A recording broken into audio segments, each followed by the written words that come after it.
রব্বানা হাব লানা মিন আজওয়াজিনা ওয়া যুররিয়াতিনা কুররাতা আ'য়ুন ওয়াজআলনা লিল মুত্তাকিনা ইমামা।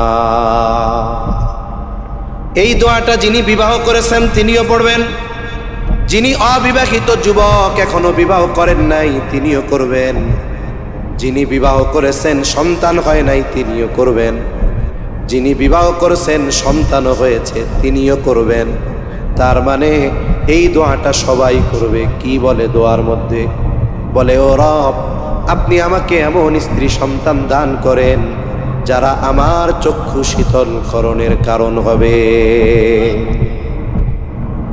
এইবার দোয়া করবে, সাথে সাথে দোয়া করলেই তো হবে না, দোয়ার সাথে সাথে ওই রকম চক্ষু শীতলকারী বিবি খুঁজতে হবে, ঠিক কিনা?